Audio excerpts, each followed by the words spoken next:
এই সংবিধানের ভিতরে অন্তর্বর্তীকালীন সরকারের কথা নাই, এই সংবিধানের ভিতরে তত্ত্বাবধায়ক সরকারের কথা নাই, এই সংবিধানের ভিতরে 2026 ফেব্রুয়ারিতে নির্বাচন হবে সেই কথা বলা নাই। তাহলে এই সংবিধানের দোহাই যদি আপনারা দেন, সংবিধানে যে নির্বাচন নাই সেই নির্বাচনে আপনারা কিভাবে অংশগ্রহণ করলেন? গণভোটের প্রস্তাব কিন্তু বিএনপির তরফ থেকে আসছিল, মেনে নেওয়ার পর গণভোটে গেছেন, এখান থেকে আপনি সরে যেতে পারবেন না। সবাই যখন সমঝোতার ভিত্তিতে যেটা মেনে নেবেন সেটা কিন্তু আপনি সরে আসার কোনো পথ নাই। আজকে হয়তো খুব কমফোর্টেবলি সবাই যাচ্ছে, কিন্তু মাথায় রাখতে একটা বিরুদ্ধ শক্তি যদি আসে, বিরোধী একটা শক্তি যদি কখনো ক্ষমতায় চলে আসে, কেউ ছাড়া পাবেন না, কেননা সংবিধানের মধ্যে কেউ নাই। বাংলাদেশের ইতিহাসে প্রশাসনকে ব্যবহার করে সবচেয়ে ক্ষমতাশালী সরকার যিনি হয়েছিলেন তিনি শেখ হাসিনা। শুধু রাষ্ট্রযন্ত্রের উপরে নির্ভর করে শেখ হাসিনা তো 15 বছর ছিল, সেরকম থাকার চেষ্টা করে, আমার কাছে মনে হয় সেটা খুব সহজ নয়। রাষ্ট্রদ্রোহী হিসেবে আপনারা চিহ্নিত হবেন। শুধুমাত্র যারা উপভোগ করবে ক্ষমতা তা না, যারা সহায়তা করবে তারাও ওইটার ভিতরে পড়বে। কারণ পরিস্থিতি কঠিন। আপনি আইনগতভাবে সংবিধানে হাত দিতে পারবেন না, আপনি বেআইনিভাবে ঢুকে বসে যেতে পারেন, চালাইতে পারেন। যেহেতু 2/3 মেজরিটি পেয়ে গেছে যে দলটা, তার কোনো কিছুর জন্য কারোর উপরে নির্ভর করতে হবে না, এবং কোনো কিছুর উপরে নির্ভর করতে না হলে ওনারা যা চান তাই করতে পারবেন, এবং যা চান তাই করতে পারবেন। এর ভিত্তিতে যা চান তাই করেন, তার পরিণতি আমরা অতীতে যেটা দেখছি ভালো কখনো হয়নি। এই সংস্কারগুলোকে ক্ষতি হয় কার? এখানে আপনাকে আগে যেতে হবে। এই সংস্কার হলে একটা আভ্যন্তরীণ ব্যাপার, এই সংস্কারের সাথে পৃথিবীর কোনো সম্পর্ক নাই, এটা আমার রাষ্ট্রের ব্যাপার। কিন্তু এই সংস্কার হলে দেশের কোনো ক্ষতি নাই, এই সংস্কার হলে সাধারণ জনগণের কোনো ক্ষতি নাই, এই সংস্কার হইলে বিরোধী দলের কোনো ক্ষতি নাই, এই সংস্কার হলে এখন আওয়ামী লীগ যারা আছে বাইরে তাদের কথা বলে লাভ নাই। ক্ষতি হবে কার? সংস্কার হলে একচ্ছত্র যে আধিপত্য ক্ষমতার, সংবিধানে যেভাবে ক্ষমতাটা যেভাবে আছে কুক্ষিগত করা, সেইখান থেকে ক্ষমতাটা কুক্ষিগত থাকবে না, পাওয়ারটা ভাগ হয়ে যাবে। প্রধানমন্ত্রী দুইবারের বেশি হতে পারবেন না, একই ব্যক্তি প্রধানমন্ত্রী এবং দলনেতা এবং দলপ্রধান তিনটে একসাথে হতে পারবেন না। এই বিষয়গুলি সংস্কার আসে, আলটিমেটলি ক্ষতিগ্রস্ত হয় দল, দলের ব্যক্তিগণ। সে কারণে রাষ্ট্রের ক্ষতি নাই, জনগণের ক্ষতি নেই। আমি আবারও বলছি, তাহলে তারা চাচ্ছেন না শুধুমাত্র তাদের নিজেদের জন্য, রাষ্ট্র এবং জনগণ নিয়ে ভাবলে এই সংস্কারে কোনো আপত্তি থাকার কথা নয়। যে আজকে এই যে জেনারেশনটা আসছে এবং তাদেরকে আমাদের গ্রহণ করা উচিত, তাদেরকে আমাদের, এখন তারা যদি লাইনচ্যুত হয় বা কিছু, তাহলে সেটা আমরা বুঝাবো যে which is good, which is bad. আমি শুরু থেকেই তাকে বাদ দিয়ে দিব, সে যা তা, সে এইটা সেইটা, তারা চাঁদাবাজ, তারা দেশের ধ্বংসকারী, ষড়যন্ত্রকারী। আজকে তাদেরকে আমরা বলতেছি যে তোমরা আন্দোলন করে নাই, তারা বেআইনি কর্মকাণ্ড করছে, মব করছে, মব করে সরকারে তারাইছে, ভালো কথা, সরকারকে তারাইছে, মব করে যারা করাই থাকে, তাহলে তো তারপরে যে সরকারটা আসলো সেটাও সেটার ফসল, এবং তার অধীনে যেটা নির্বাচন করে যেটা আসলো সেগুলো তো সবই ওই মবের পরে, যখন ছাত্রদের বেআইনি কর্মকাণ্ড করার পর যখন শেখ হাসিনা চলে গেল, তারপর যারা আছে তার কি সবই তো বেআইনি। তো আজকে যদি নির্বাচন করে যারা ক্ষমতা আসছে তারাও তো বেআইনি হয়ে যাবে ওই হিসাব করে। তো আপনি আজকে যেভাবে দেশটা চলতেছে, একটা সময় যদি আসে, অ্যাডভার্স কোন সরকার যদি আসে, অ্যাডভার্স মানে এই প্রতিকূল একটা সরকার যদি আইসে পড়ে কখনো, আপনি লক্ষ্য করে দেখবেন বঙ্গবন্ধু হত্যার 21 বছর পর শেখ হাসিনা দেশে এসে সরকার গঠন করলো, করার পর কিন্তু সেই বঙ্গবন্ধু হত্যার বিচার বলেন, তারপরে সেই রাজাকারদের বিচার বলেন, যুদ্ধ অপরাধী, সেগুলো কিন্তু সে করেছে। তো আবার আজকে হয়তো খুব কমফোর্টেবলি সবাই যাচ্ছে, কিন্তু মাথায় রাখতে একটা বিরুদ্ধ শক্তি যদি আসে, বিরোধী একটা শক্তি যদি কখনো ক্ষমতায় চলে আসে, কেউ ছাড়া পাবেন না, কেননা সংবিধানের মধ্যে কেউ নাই। সবাই সংবিধানের দোহাই দিয়ে চলতেছেন, সংবিধানের মধ্যে কেউ নাই। এই সংবিধানের ভিতরে অন্তর্বর্তীকালীন সরকারের কথা নাই, এই সংবিধানের ভিতরে তত্ত্বাবধায়ক সরকারের কথা নাই, এই সংবিধানের ভিতরে 2026 ফেব্রুয়ারিতে নির্বাচন হবে সেই কথা বলা নাই। এই সংবিধানের ভিতরে বলা আছে কি সংসদ ভেঙে গেলে পরবর্তী 90 দিনের মধ্যে নির্বাচন করবেন, কোনো কারণে না হলে আরো 90 দিনের মধ্যে, তারপরে বলা নাই আপনার যখন মন চায় তখন নির্বাচন করবেন। তাহলে এই সংবিধানের দোহাই যদি আপনারা দেন, তাহলে সংবিধানে যে নির্বাচন নাই সেই নির্বাচনে আপনারা কিভাবে অংশগ্রহণ করলেন? এটা প্রশ্ন আসবে। গণভোটের প্রস্তাব কিন্তু বিএনপির তরফ থেকে আসছিল। তারপরে একটা বিতর্ক হইল কি, যে নির্বাচনের আগে গণভোট, জামাতের দাবি ছিল, বিএনপি বলছিল নির্বাচন এবং গণভোট একই দিনে হবে।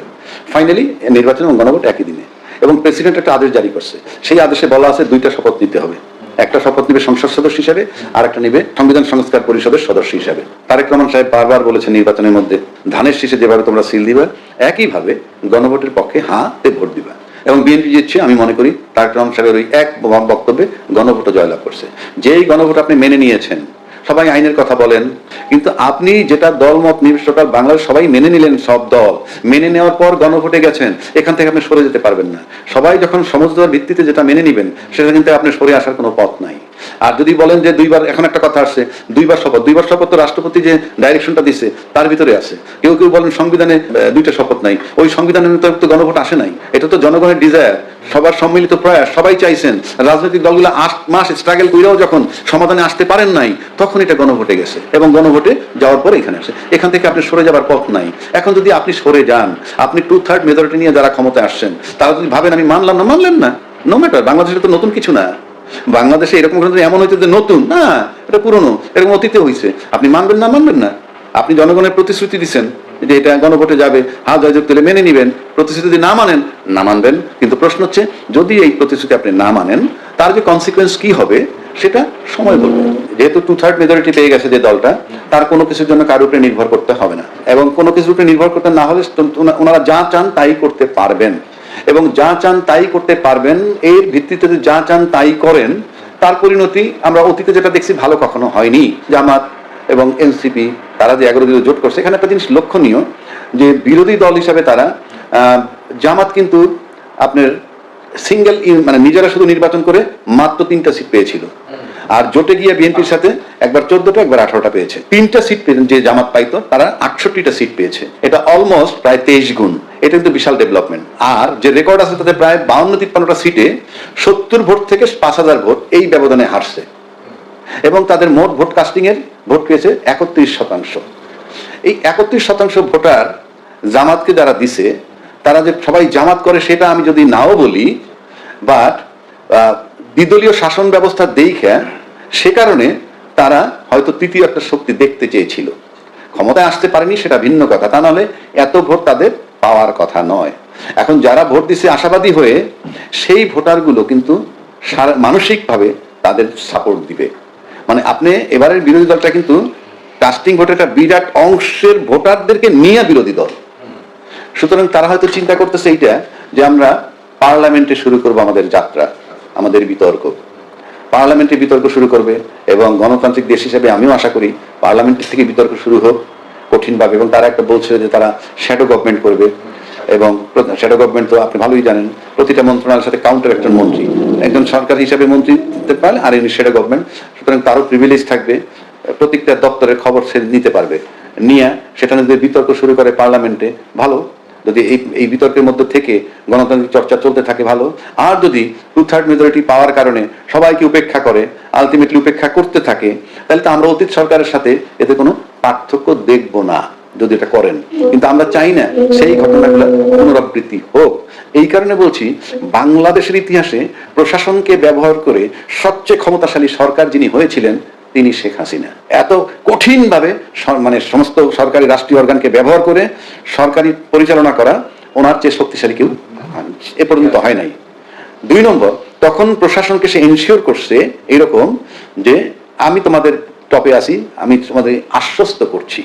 এইভাবে পুলিশকে ব্যবহার করতে পারতেছেন, পুলিশ ডাইরেক্ট তার সাথে যোগাযোগ ছিল।